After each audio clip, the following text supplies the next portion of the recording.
In the heart of a small industrial town in northern England, Emma Williams stood by the kitchen window, her reflection a mirror of exhaustion and worry. The morning light was weak, barely penetrating the worn curtains that hung limply against the cold glass. Outside, the street was quiet, save for the distant rumble of factory machinery that once employed her. Emma was 32, but her eyes told a story of someone much older. Life had not been kind.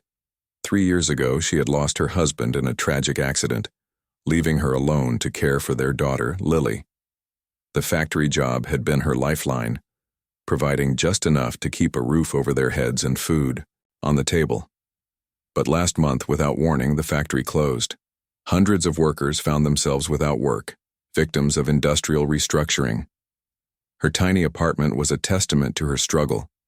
The paint was peeling in the corners, and the linoleum floor showed years of wear. A small table stood in the corner, covered with unpaid bills and job application forms. Lily's school backpack hung on a worn hook, a constant reminder of the responsibilities that weighed heavily on Emma's shoulders. Money was tight. Too tight. Emma counted her remaining pounds each night, wondering how she would make it through the next week. The electricity bill sat menacingly on the table, a stark reminder that some choices were impossible. Heat or food, electricity or school supplies. These were the cruel mathematics of survival. Lily, now 8, seemed to sense her mother's stress. She was a quiet child, mature beyond her years. Sometimes, she would quietly put her small hand on Emma's arm, offering silent comfort. "It's okay, Mum," she would say, her big brown eyes filled with a hope that broke Emma's heart. The job market was brutal. Every application felt like throwing a message into a bottomless void.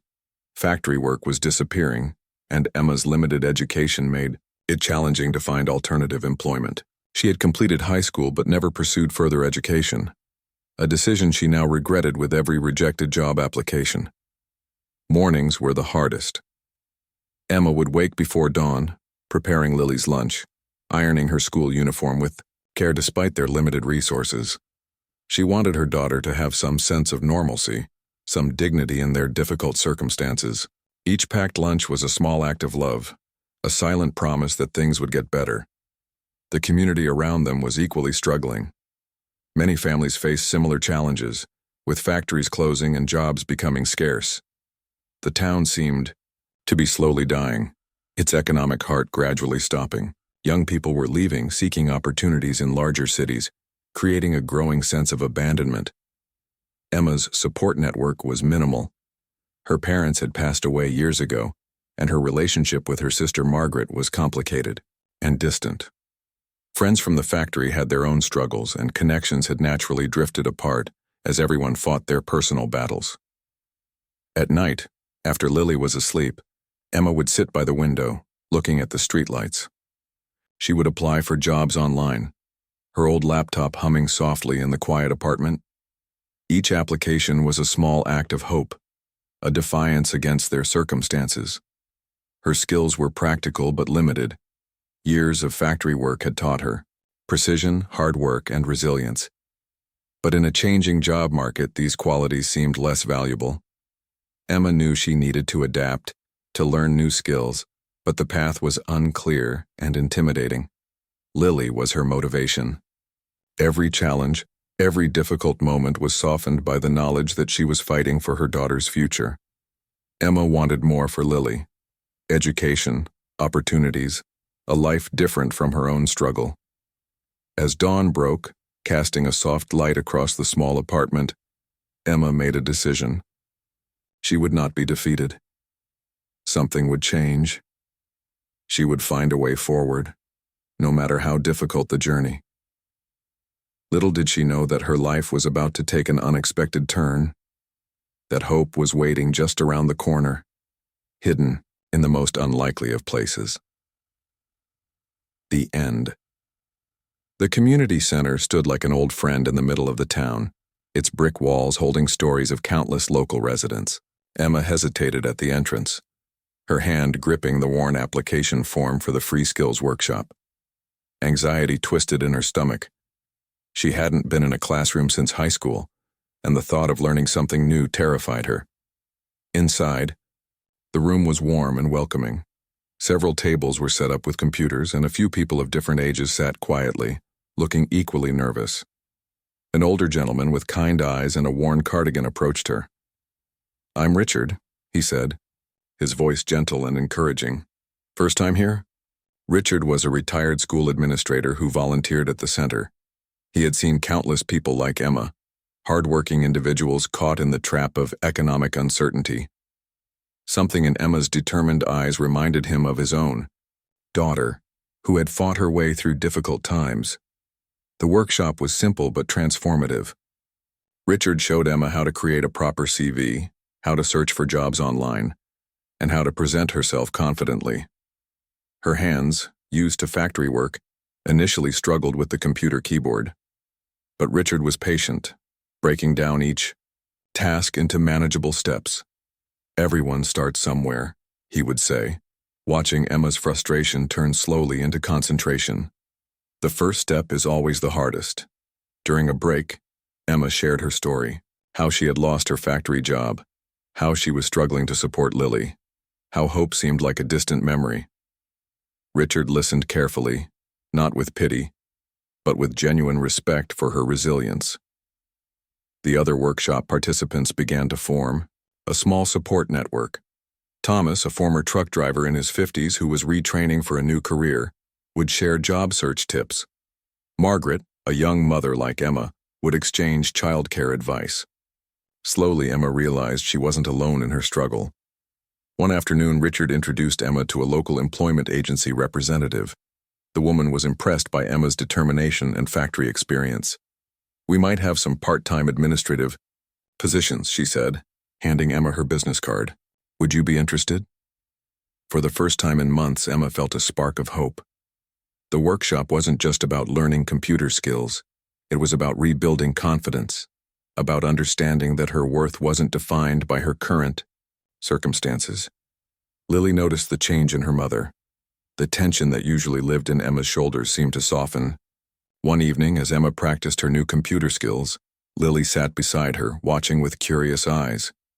"Are you becoming a computer expert, Mum?" she asked, her smile bright and encouraging. Emma laughed, a sound that had been rare in their home recently.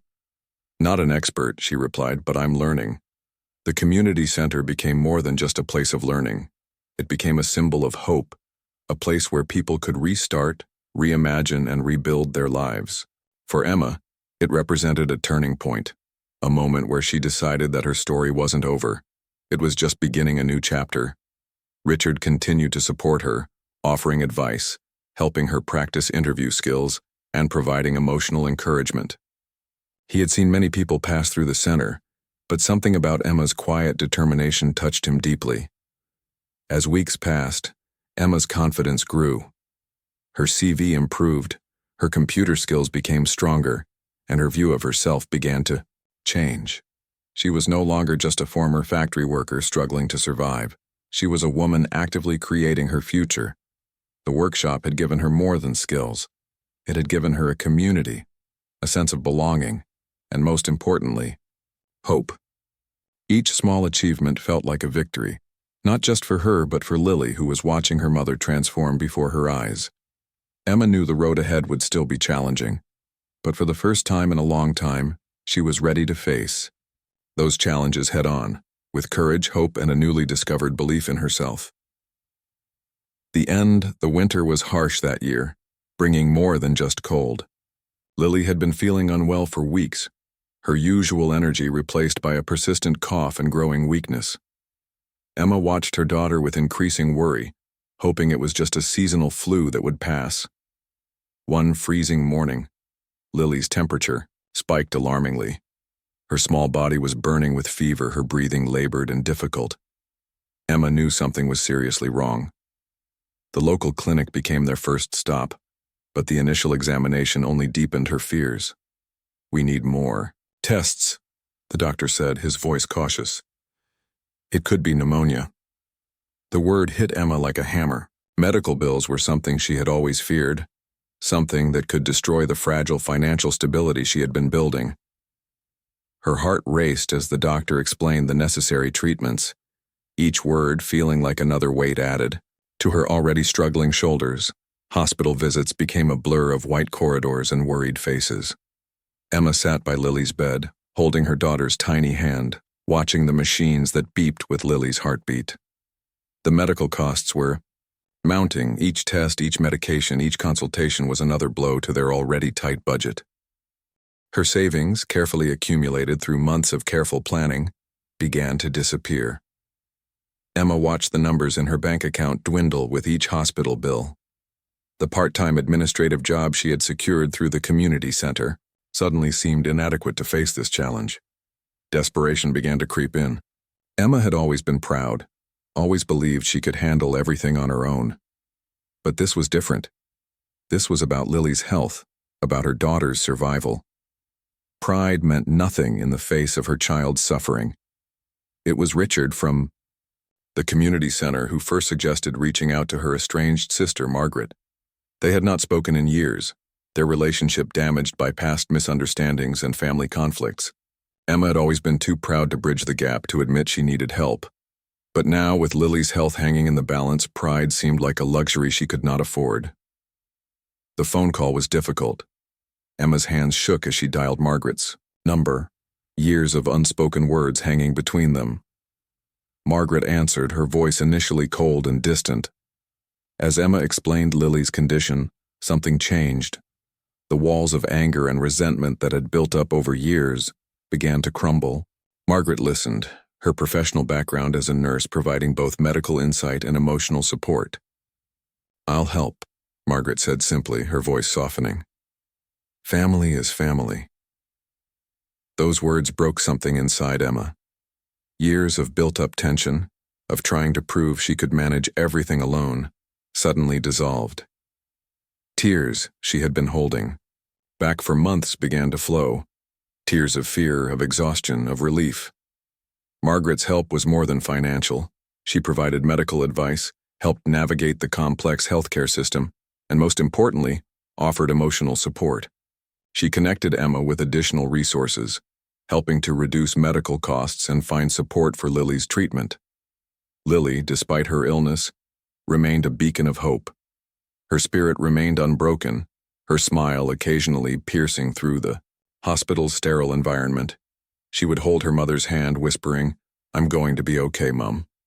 The community center also rallied around them. Richard organized a small fundraiser. Thomas from the workshop helped with transportation, and other participants they had met offered support in various ways. Emma realized, for the first time, that she was not alone. As weeks passed, Lily's condition began to improve. The treatments were working, the doctors became more optimistic. And something else was healing. The relationship between Emma and Margaret, broken for so long, was slowly mending. Emma understood now that vulnerability was not weakness. Asking for help was not a failure but a form of strength. Her journey was teaching her that life's most challenging moments often bring unexpected connections and healing. The end. The nursing assistant program application sat on Emma's kitchen table, a symbol of possibility. Lily was recovering, and Emma knew this was her moment to create a better future. With Margaret's encouragement and Richard's support, she decided to take the biggest risk of her life. Classes were challenging. Emma was older than most students, her hands more used to factory work than medical textbooks. The first week felt like climbing a mountain. Complex medical terms twisted her brain, anatomy diagrams looked like impossible puzzles, and younger students seemed to learn faster. Thomas, a fellow mature student, became her unexpected ally. At 55, he was retraining after losing his truck driving job. "We're not here to compete," he would say during study breaks. "We're here to learn and grow." His words became Emma's silent mantra. Early mornings became her new routine. While Lily slept, Emma would study, highlighter in hand, making notes in her worn notebook. Margaret would sometimes help, explaining complex medical concepts during weekend visits.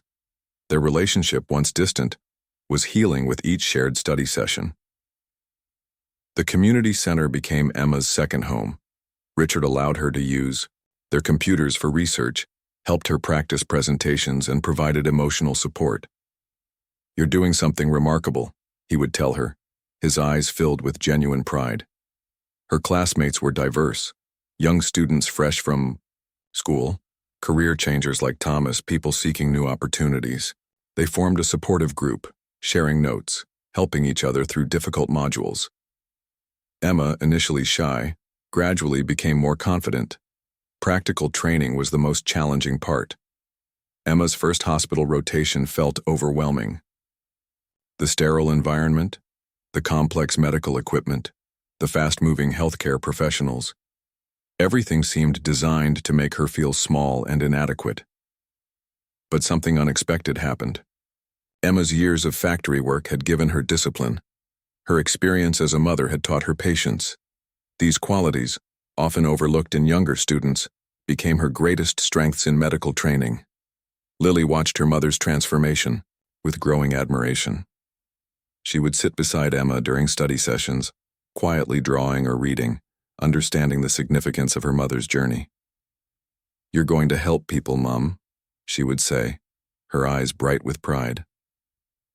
Financial challenges remained constant. Emma balanced part-time work, studying, and parenting.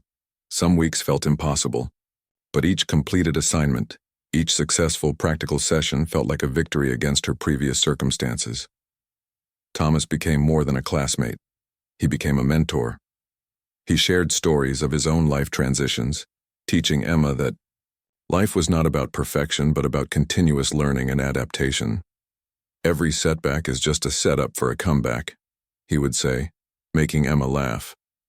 Margaret's support extended beyond medical advice.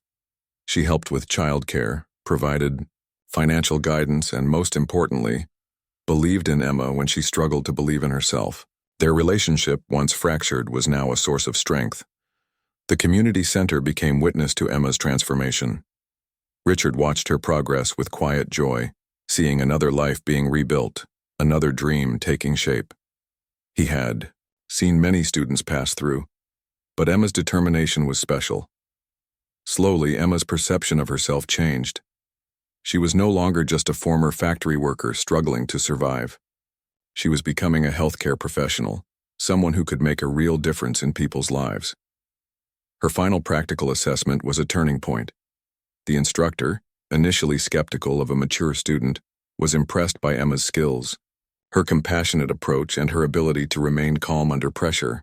"You have something special," the instructor told her. Lily's recovery and Emma's educational journey became intertwined stories of resilience. They were no longer just surviving, they were thriving.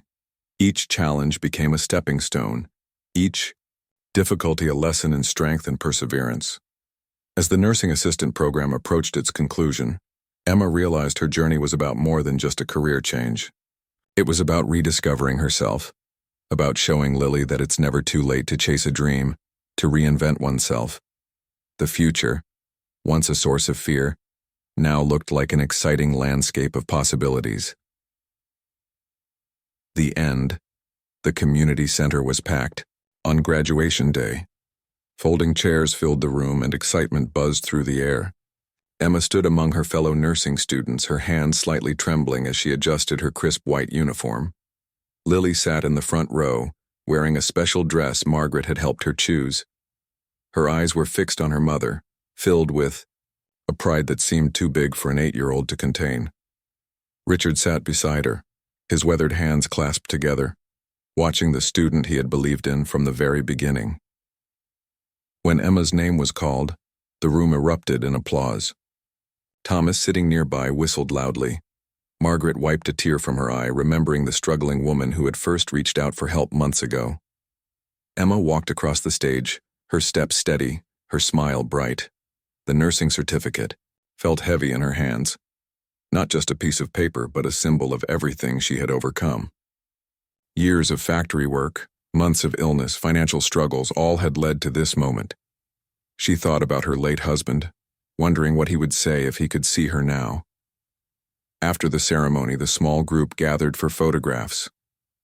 Lily jumped around Emma, unable to contain her excitement. "You're a real nurse now, Mum," she kept saying, hugging her mother repeatedly. Margaret helped arrange them, her professional eye ensuring every photo captured the moment perfectly. Richard pulled Emma aside. "I knew you could do it," he said quietly. "From the first day you walked into the community center, I saw something special in you." His words meant more than any official recognition. The local hospital had already offered Emma a part-time position. Starting in the administrative section with opportunities to grow into patient care, it was more than she had ever dreamed possible. Her nursing assistant qualification opened doors she never knew existed. Thomas gave her a bear hug. "We did it," he said, representing all the mature students who had taken a chance on changing their lives.